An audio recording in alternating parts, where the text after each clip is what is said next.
Hello, welcome to Mending Threads. This is your safe place and your stronghold for whole body wellness. This is a transformation series on topics that affect our well being and our wellness.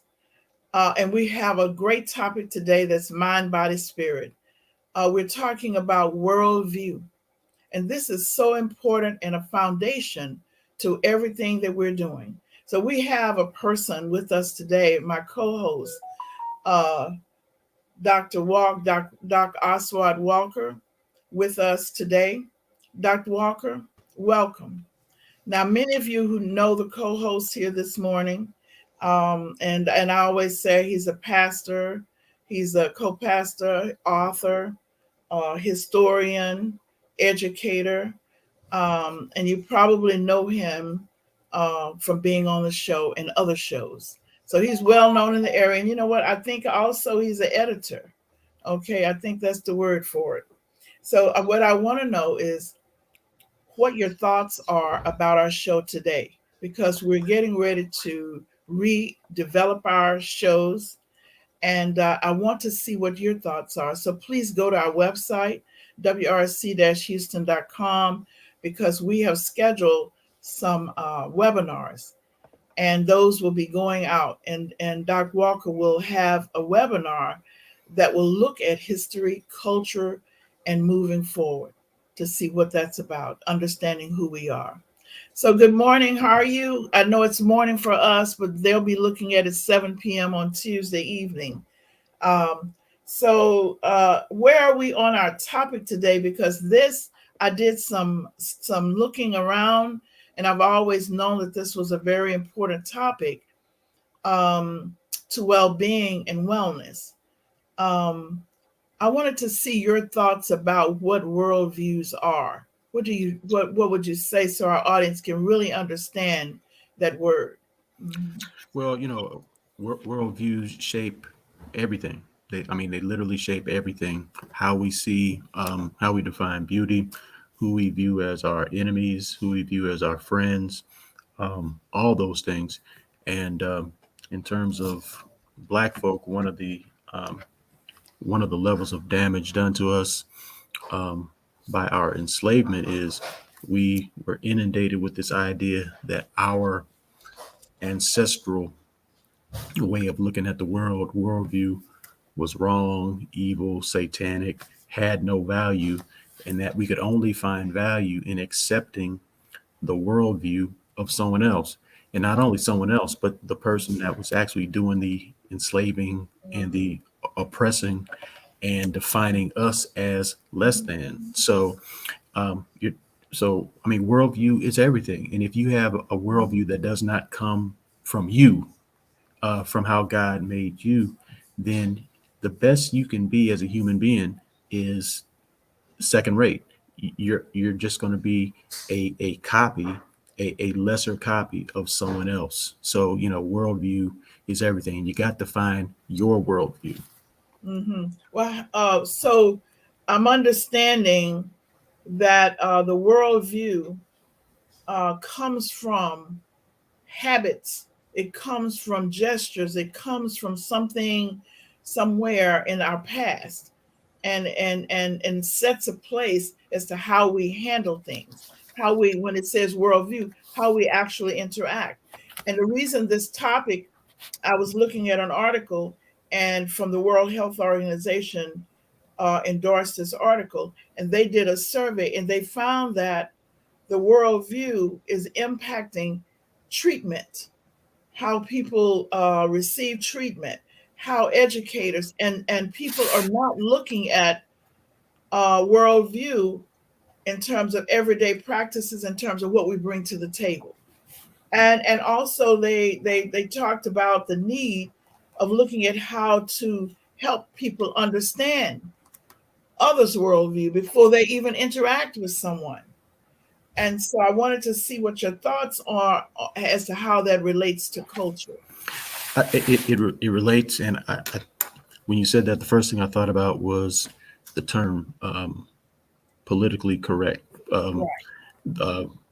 Uh, Republicans, conservatives, whatever, have turned that into a negative phrase. But really, what it means, it really at the root of being politically correct is doing what you just said, being able to place yourself in someone else's shoes, being able to see, at least for a minute, the world through their eyes, so that you don't just say anything, so that you don't just do anything. Like, um, you know how white folk will see black people they don't even know in the store or anywhere, and just start putting their hands in black people's hair.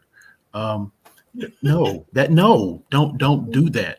Um, Mhm. but it's things like that, that if you for a moment placed yourself in someone else's shoes, and you recognize social historical dynamics, you wouldn't do some of those dumb a things that you do. um and so, uh, what I'm trying to say is, I agree with everything that you just said, but it's about respect. But like I said, conservatives have turned that into a negative and into a talking point, because really they just want to be free to say whatever the hell they want, think whatever the hell they want, and treat us however the hell they want, Right, from their point, from their, so in from their other words, perspective. Right. right. Hmm.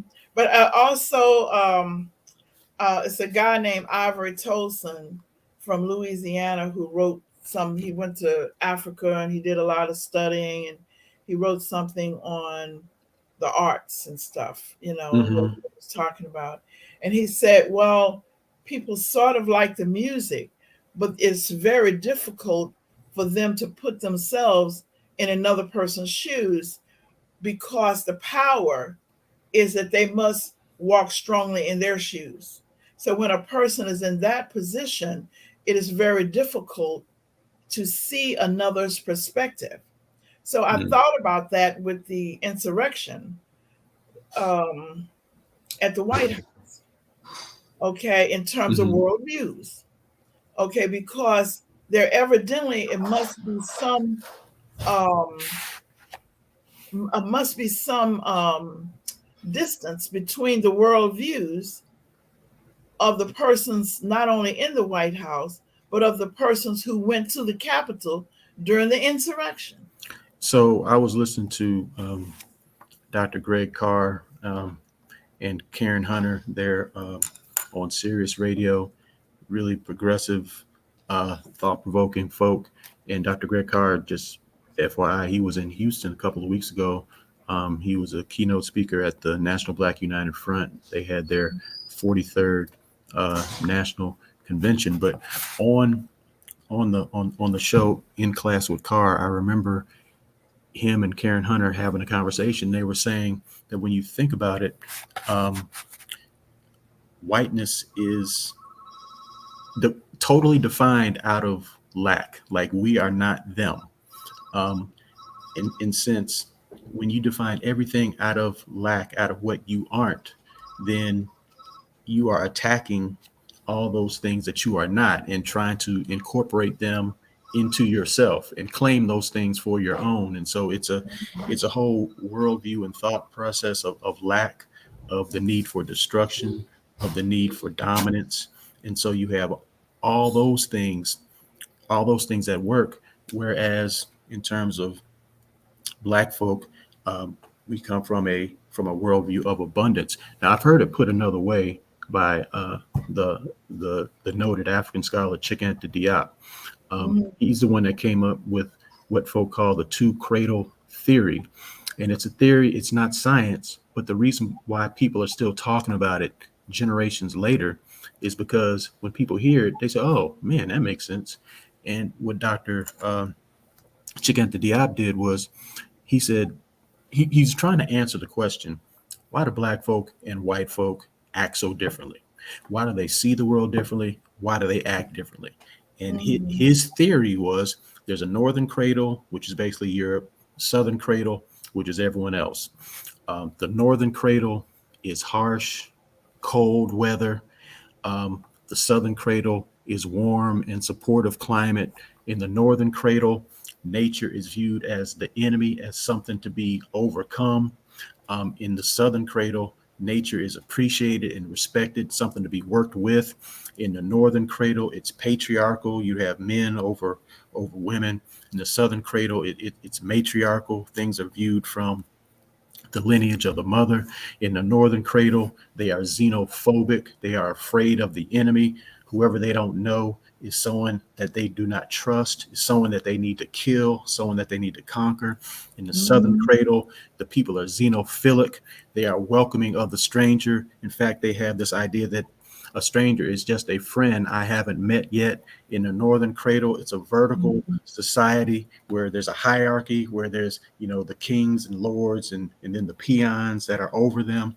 In the southern cradle, it's a horizontal society where there's more of a level of equality. Northern cradle, it's all about competition. I've got to compete. I've got to beat you. In the southern cradle, how can we work this thing out together? It's about cooperation. In the Mhm. northern cradle, women, children, seniors are viewed as hindrances, because Yeah. if I'm trying to fight, if I'm on the move, I'm trying to survive. These women, these elders, these children, they're slowing me down. But in the southern Mhm. cradle, women and children and seniors are valued and respected and revered as critical parts of society. And so, like I said, that's not science. That's not. There's nothing factual about that. That's just one brother's theory, but it has resonated when people hear it. They're like, "Man, that makes so much sense." And from those two different perspectives, you can see how there's different worldviews, right? Right. You can see Yes. how people of color Yes. treat strangers in a welcoming way. Hey, come on in. It has even so I was making note, it even has impact on facial expressions. So I was so as you were saying that, so I do know that I've been paying attention to what one expects and one expresses. So Hmm. not only the words, but in mannerisms and facial expressions, because that's a real basic way of communicating. And it seems that when one has the controlling worldview, the facial expression tends to be prunish. It tends to be, let me see if I can say, I'm trying to use a That, word. that's a pretty good word, prunish. Is I that a like real that. prunish? Okay, That's pretty so good.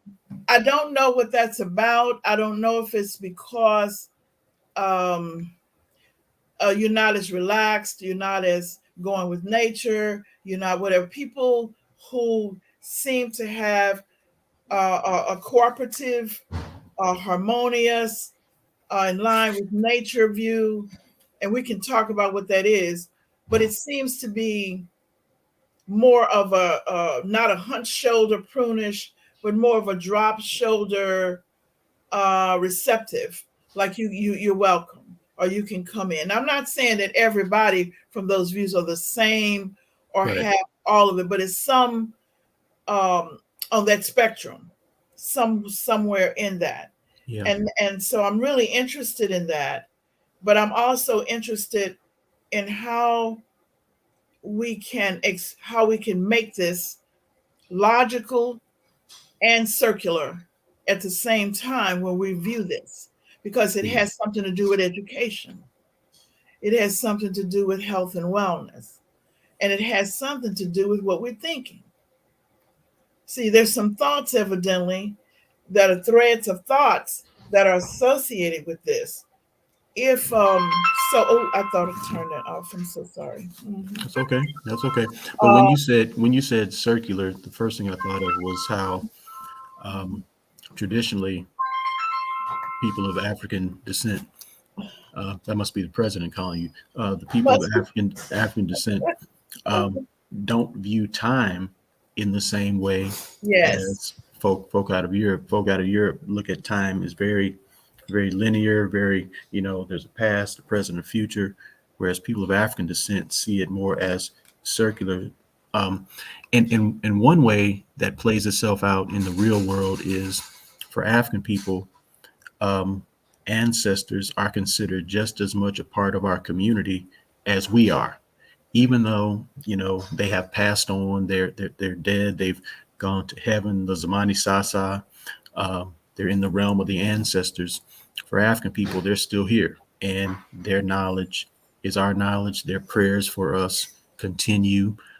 We can commune with those quote unquote past spirits because they're really not past spirits to us. Right. So it's a whole just different way of interacting. Yes. I was sharing with someone that I said, well, I don't want to sound off, but I do know that the spiritual self, that if you really believe in some things, that the spiritual, no one told you that the spiritual self is not here. And so they were saying, now this is a person of another persuasion, and they were saying that sounds like some of that jungle hocus pocus. So I said, well, I don't know. I said, well, do you believe in Jesus? And they were like, Lord, Lord. Dr. Lewis, there you go with some heavy stuff. There you go over.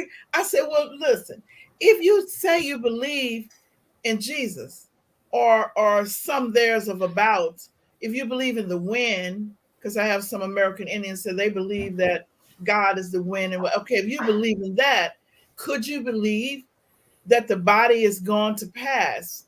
And so I got to redoing some other reading, and it says that that was part. That's what really jump started this thing, and that says that people with certain worldviews who believe that they are harmonious with nature, and they name some of the people were people from the Hispanic culture and people from the African culture. Those were two main groups, and then they went on to say the American Indian believes that the spirits are here and they remain here, and that's why there's such a ceremony about praying for the spirit and what you do, because you're hoping and praying that the spirit is be here and to share it with everybody and your loved ones and your family. You're just giving away the human body remains. And it speaks to another difference in worldview, whereas from the European perspective, everything is separate or compartmentalized in its own individual thing. From the African perspective or the Southern cradle perspective, it's all connected. I mean, you look at education, um, uh, or that whole quote unquote debate between science and spirituality. You have to be one or the other. The African would say they're just different sides of the same coin, and they all it all fits together. And it's interesting that scientific discoveries in the 50s that found that when you break down anything to its most basic element, all you have left is energy. Right. Well, Hmm. ancient Africans would say, hell, we've been saying that for thousands of years, that, we are all connected. We're all energy. We're all of the creator, of God. And Hmm. so that from the African perspective, science and spirituality are not separate. It's not separate. Hmm. But, that's just kind of how worldview or different worldviews play themselves out in modern times. And speaking of connected, we were talking about, speaking of ancestors, people have gone on in the past, that when you feel separate from them, there's certain illnesses that come about. And I shared with them when I was in Ghana and going through the caves, back there where they released the slaves to the water, where they held them, and and and they were like, that's been hundreds of years. How could, and I was sharing with them how you could smell the people. You felt, Mm, so you could feel the people, and how some people just passed out and just started whatever, just crying. They just felt so connected to this experience. But when they came out, they were more connected to themselves, because they had this experience of being connected to their ancestors, and now they were more peaceful. They felt more mhm. whole during that period of time, and we talked to so many of them that were in the group when we went through. So I think sometimes in education that people need to have some experiences like that. Oh, definitely, You definitely. see. So, and uh, again, different worldviews, different perspectives. Um, one group views education as, specifically what you learn um, in the classroom. And even in the classroom, everything is compartmentalized. Like they make no connection between math or science or the arts. Whereas from the African perspective, um, math is one of the most artistic things on the planet. There is no music, there is no dance, there is Yes. none of that without math, because Yes. math is at the foundation of music. Math is at the Mhm. foundation of dance. And sciences as well. So it's just a way of looking at everything, right? Um, Yes. from the European perspective, everything is individual, everything is separate, everything is Mhm. different, everything is individualized. And from the ancient African perspective, we see connection in everything. Now, when you're talking about Black folk, who have been scattered across the diaspora because of the enslavement of our people, we're wrestling with both. Like we have more of the ancient in us than we realize, but we also have more of this European perspective than Yes. we want to admit. And so Mhm. that's kind of where the war or the dissonance kind of comes in for us. Right. And I think it's worth exploring the dissonance too in terms of worldviews. So if the individual, if we're bringing together worldviews of parents having more of one worldview and our experience in schools or in our community, and we're having more of another worldview, and we're in the same family or we're in the same community without a bridge, without an understanding. I'm proposing that this is what where we are now. Mm, Okay, and that this is worth looking at in terms of wellness and health and education. But I don't think anyone's really touching the core, because when they're looking at interracial, intergroup, intercultural understanding, then they're pushing the knowledge of an individual or another individual. And so you mentioned a word before, so then people become appropriate in how they understand or speak of another person.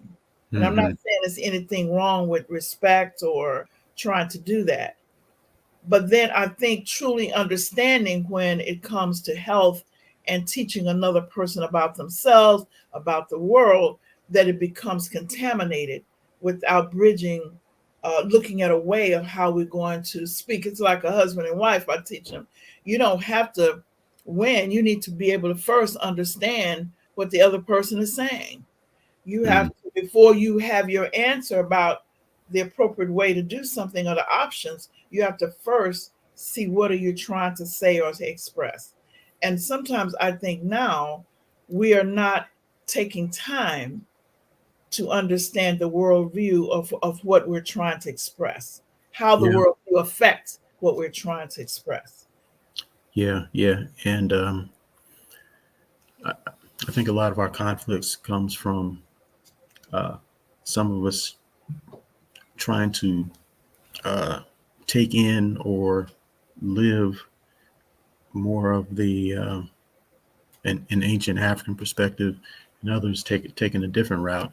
But even beyond that, um, uh, if if we were truly, taking that route, that all things are connected, we would recognize that some of the labels that we use to place different people in different camps really don't fit us, like conservative versus liberal. Um, it's been said that Black people are, in a general sense, morally conservative, yet socially liberal. Um, on those quote unquote moral issues, where do you stand on same sex marriage, abortion, whatever? There's a large portion of us that would side with quote unquote people who are conservative and who Right. view those things in a Mhm. negative way. Although there's a whole lot of us on the other side, but socially, in terms of the rights that all people should have, et cetera, et cetera. Mhm. We're there as well. And so neither label conservative nor progressive slash liberal really does us justice. But if we would take that more xenophilic, holistic Southern Hemisphere or Southern cradle approach, Mhm. we could have conversations with our sisters and brothers who don't necessarily agree with us, but be able to find common ground. Because like I tell my would tell my students at UH, the thing that I noticed not only in reading but in my personal experiences are the people who um, are most able to respect people that don't look like them, most able to see the God in other people who may Yeah. call God by a different name, are people who are comfortable in their own skin. They know Mhm. what they believe, they feel good about it, um, and so they can appreciate you coming from a whole different perspective. They still see the God in you, they still love you, they still want to respect you. It's those folk who don't know what they believe, who are wrestling really with what they believe, that want to damn everyone else to hell for not viewing the world the way they view it, for not calling God the name that they call God. And, they want to claim they are right and you are wrong and want to go to war over over that that position. I don't know if that's making sense. Yes, it is. It is because what you're talking about is mental health. what Mm, you what you're talking about is how a person has when they know and believe in God and put it in everyday practice in their lives, how that changes and actually brings continuity to the worldviews. Because see, when you see what I'm saying, so you then decrease the amount of stress that's attached to your perspectives that you use, and you become more balanced. That's pretty much not only my thinking, but that's pretty much health, in terms of standard mental health. so how do But you see any of this in your daily practice? Do you see this? I do, and this is why it's so important to me, because I'm really trying to take time because of the people that I see. The ones that are self abusing, self mutilating. Um, Mm-hmm. I'm seeing this acculturation, this confusion of worldviews, uh, Mm-hmm. no information. The schools are not doing this. So I'm really working, trying to bring people together. Um, and I'm right now really trying to make contact. I'm still trying to get shape because I had them as the community center that we wanted to jump this off with. But I really can't. I was just there Saturday. Oh, where are you? I'm I trying. was. The Lord. I talked to him on the phone. He gave me a person's name. I can't get the person you call, and I call back, and I can't. So I'm gonna have to take time and maybe go over there and try to do that because that we want to use that as a community center. So what I see in the daily practice is mutilation. I see identity, who they are, not knowing who they are. So children are not adjusting in school. They're dropping out. So dropping out, reasons for dropping out and not showing their best. There was a way before that children wanted to be approved of, wanted to do their best. Now they have to participate consistently with the idea that they can't. And it's too Mm-hmm. much uphill battle to prove that they can because it's in emotionally as well. And so cognitively, the way you think and the way other people change your thoughts affect what you do. Now, this is not Mm-hmm. everybody. These are people who might have had previous trauma, early childhood experiences, but have the capability intellectually to do that. So I see that group of people. I see it with couples. Um, Disrespecting each other, harming each other, uh, Yeah. abuse. And so I'm working with people on understanding their ancestors, where they come from, as a part of their treatment.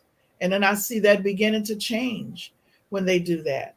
Um, I see it all around with physicians. When I send people to the doctor to go back and speak with their physician, Mm-hmm. It's sometime with the physician categorizing them in a certain manner. Okay, because they have an idea about age, or they have an idea about where you live and what you do, generally from what they've read, but they have not experienced. They don't have even the cultural competence training in general. But They may have, and to that point, you just reminded me of an example of how a worldview can be quite deadly. I mean, the way that medical practitioners just totally dismiss black people, but more specifically yes, black women. The black yes, maternal mortality rate in Houston, Texas, is higher than some quote unquote third world countries. oh, Uh, true. and fame and money does not protect you. Serena Williams nearly died giving birth because her doctor and the nurses ignored her. She said, "This doesn't feel right. I know something is wrong. Y'all need to do something about it." And they ignored her. But she persisted. And because she persisted, she's still alive. But, she came out after that experience and said, my God, think of all the black women who didn't persist, who said, well, the doctor's supposed to be right. Let me just chill. There's a there's a there's a docu series on, I think it's Hulu, called Aftershock. I haven't seen it yet, but it deals with this, with the fact that for black women the maternal mortality rate is insanely It's high. But but mhm. but that's just one level. I mean, there are doctors in 2022 who still believe that black people feel less pain than white people. I think I told the story when I went to the dentist. I had a cracked tooth, and the dentist was he was marveling at the fact that I wasn't writhing in pain. And I said, "Hold up, man," because that just set off alarm bells when he said that out loud. I'm like, I do feel pain. I may not be feeling this pain right now, but I don't want you walking out of here, with that asinine notion that black folk do not feel Your the same pain. pain that other people. But Mhm. that was just a way of them justifying being able to beat the hell out of us whenever they wanted to. But it's a worldview that still persists to this day in 2022.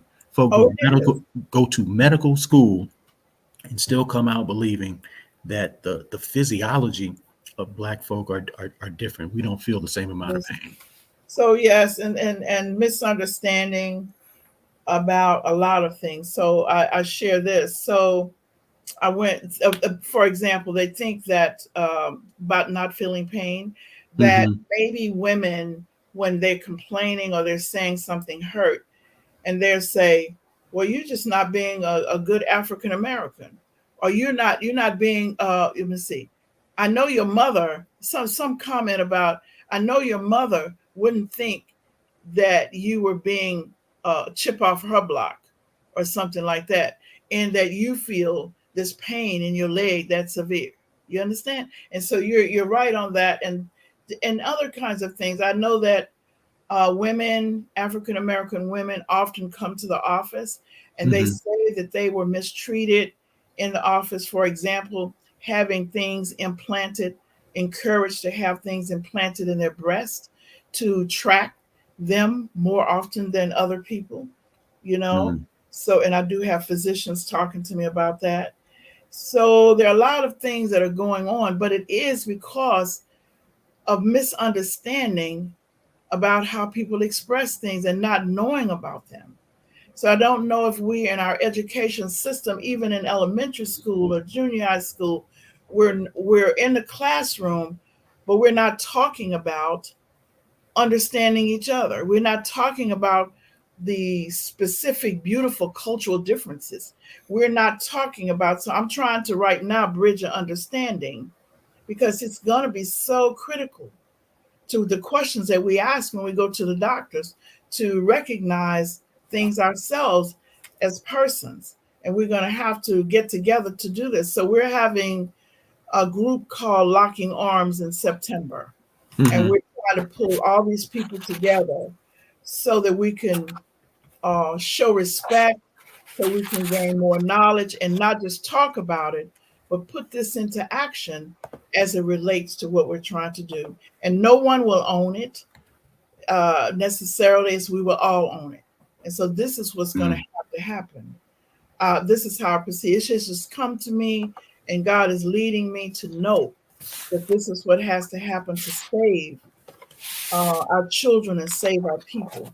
You see, and as I step off, what they say is I step off the stage, I know that this is what has to happen.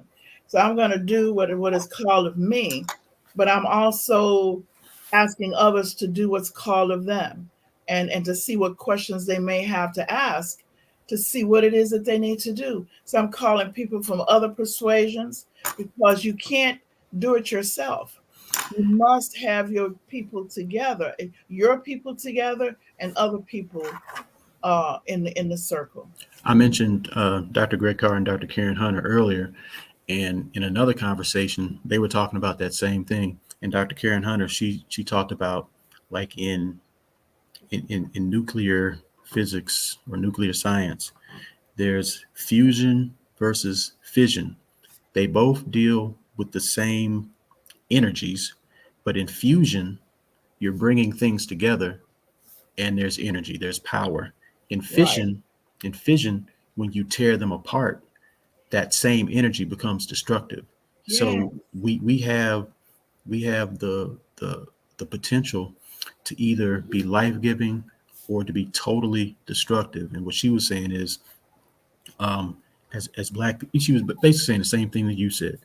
Yeah, we need to get our ship in order, our stuff together, but we have to bring on others um, who are open, right? Um, Mhm. So and this then, this this is you're so, and the one thing that you bring to the table is a better understanding how this will take place with the belief in something higher than yourself. mm-hmm, And see, it's going to happen through raising the bar with something higher than ourselves, with the appreciation of where we are and where we come from yeah, simultaneously. yeah, Okay, yeah, then, and so I'm working with the school. I'm getting ready to work with the little school, and we're trying to. I did a model in Delaware, and I want to do this model of this intergenerational program for wellness, and it would bring all of this together. You see, and so not only so the fusion part would help people to identify and tag the thinking that they must have, because once you think it, it's yours. Once you mm, know it, it's yours. It becomes your. It can become yours in a mm-hmm, sense. But if we don't think it, and if we don't foster thinking it, so the way I'm looking at it is, we have this ball, we have it right here, but and we have the power every Sunday, every Wednesday, whatever Bible study day is, or what. Some people are thirsty. So, mm-hmm. okay, and so my question has been to so many pastors: uh, what is it? Well, there's. I say, well, what is it that you can say to let people know more about who they are when you're giving your sermon? What is it? This is we got to use it. You got the ball right here. Okay, then you can do it inside the church. You can go outside the church. You can stand on the corner. You got so many things you can do, ways to do it, but you got to do it. But how come it's not being done? And when I said not being done, I mean pervasively, widespread, big time thinking, people getting together, doing this. And so I'm posing that to you. If I you could think just help me understand how we could have the ball in our hand, and we continue to go through the same thing every Sunday, saying the same thing without expressing it in a manner to show the worldview for understanding the word. well, if you're talking about churches, again, you're talking about the power of worldviews, right? That's right. The worldview of what Christianity is from the European perspective. Hell, you have some white evangelical Christians who are ready to kill both you and me in the Right. name of God. They don't Right. see us as citizens. They don't see us as human beings. They don't see us as worthy of the vote. None of that. And they believe that God is calling them to put us, quote unquote, put us back in our place. Place. Whereas, in some black circles, you see Christianity expressed as a revolutionary movement for social, political, and spiritual change and upliftment. That's two different ways of looking at it. Um, uh, but I don't think we appreciate this kind of foundational spiritual teaching of man, woman, know thyself. And I know every time I come on here, I say that same thing. But I, it's I, I, so we should I just did, need to get a banner and put it outside. And you know how they used to have the little airplanes over the used sky. to fly over. We need to have that and fly it over. You know. It's funny that you would say that we need something to fly over, because it was Yes. those words that were above the entranceway to the African mystery temples, the African mystery systems.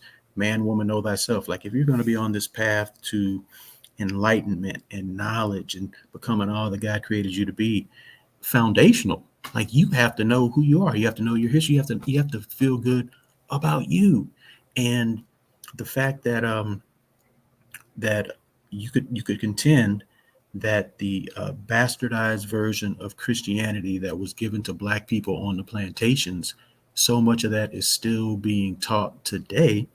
Hell, how are we going to know ourselves? How are we going to fully appreciate who we are? Because if we took that step to really appreciate who we are, we'd realize that, hell, we gave the world uh, not only Ma'at, um, but Christianity, Islam, Buddhism, so many of those things come straight from us. So you could practice any one of those faiths and be confident that you had ancestors thousands of years ago who was practicing, hundreds and thousands of years ago, who was practicing the same faith that you're practicing right now, and you wouldn't be so hung up in trying to think you are better from someone else because you're Muslim and they're Christian, or because you're Christian and they're Hindu, because it all comes from the same root. And You so, know. that whole man, woman, know thyself, you can find that same thinking in the Bible, in the Quran, in the Torah, and in so Mm-hmm. many other documents, because it is foundational, and it all came from Africa, and it's spread out. It's spread out from there. Mm-hmm. You just I know, I so know, I sound like a broken record saying, man, no. but You but just it's you know what? foundational. Yeah, but you know, it's the timing of when you say something and what you're saying, and you always add a little something. You're just so informative. You know, if anybody would ever get an award for synchronicity of information or whatever, you would definitely be identified as that person to bring Lord, Lord. wholeness to the word. I am really saying that. So I know, and Oh, I've been so blessed to know you. And if I have not ever said this, were these words, I want to say it today to the audience and everyone, that I've been blessed. All the people that I have, you can think about Pastor Wilson and different ones around me. Somehow I've been so blessed to have that. And as he's giving me information as to where to go, it seems that the people that are coming, that's there to do these things, are just in the right mix at the right time. yeah. You see. And I don't want to make it seem like this issue that we're talking about is some other folk over there. I believe we're all dealing with this. We're We all are dealing with dealing with we're all no. you know Reverend Albert B. Clegg Jr., the founder, the father of Black liberation theology. um, he said we're all niggerized. We're all niggerized. They took human beings out of Africa and tried to make quote unquote slaves out of us by telling us that we were less than. Dr. Naeem Akbar calls that internalized depression. Dr. Joy Leary de Jour calls it post traumatic slavery syndrome. But we're all wrestling with that. Hell, there's a story about that in the Bible where um, uh, uh, there's this brother. Um, Jesus said, "What's your name?" He said, "My name is Legion, for there are many." He said he felt like there was all these different spirits and demons that were warring inside of him and did not give him any any peace. That's black folk. We've got all these uh, all these spirits fighting Yes. against each other inside of us, and at the root of exercising those spirits from us is knowing who we are, being able to feel good about Yeah. ourselves, Right. about how God made us, our thick lips, our dark skin, how God made us. Mhm. Because when we appreciate ourselves, we can open the door to love and appreciate other people. Yes. Yes. So I have somebody offered. So we have been so blessed and fortunate to have a behavioral to know thyself in that sense. So we have a whole body wellness STEM class. Mm, So they're learning their history, who they are, while they're learning STEM. They're learning attitudes to build wholeness, and to not give up. They're learning how to build their thoughts. They're learning about their families, you know, and they're learning STEM. And when they finish, they will be A plus certified. They'll know how to build a robot. So in other words, they're going to have wow. critical thinking. So we finally got that program off the ground, and so we're going to test it out with some schools, and I'm just so happy about it. It's like, That is so powerful. That is isn't so it? Isn't it? powerful. Can't you But can't you see it? Can't you see it? on one level, that's powerful because you can you can get a PhD in any field and know absolutely zero about Black people. You About don't who? know anything Right, about right. us, so you don't know how to relate to Black people. You don't know how to, you know, the stuff that you see in the media. You think that's us, and so the fact that you are infusing that in the STEM education is incredible. Yes, and what I found out is that the that we have been excluded in a sense from this whole thrust, and that when you engage in the thrust, it whets the appetite of the students to know more about themselves as they do this, because now they're asking questions about how it fits with them, how it fits with their body, the critical Hmm. thinking part of it. Hmm. And I'm just excited about where this can, how it can help people with their wellness, and how we can integrate that in a lot of the struggles and overcome and understand ourselves and each other in the world better, you see. Well, you're talking about opening up the mind to new possibilities, Yes. which then means we have more possibilities that we can create because Yeah. nothing create Hmm. anything that's ever been created was first an idea in someone's mind, but you have to be able to Right. see it first, and so that's what Yes. you're doing. You're allowing Yes. young Black girls and Black boys and Latino girls and Latino boys who are always being told, y'all Yes. are no good at math, y'all are no Yes. good at science. You're allowing them to see themselves as scientists, as mathematicians, as Yes. engineers, and it's just opening up the possibilities in their brain for things that we can't even imagine right now. Yes. Yes. Yeah. I'm excited about it. So I'm gonna continue with that as long as am supposed to, and kind of put that in there. And I'll be calling you and let you look at it, see what you thought, and with some of the people that we're pulling together. Hmm. Okay. I look And forward to that.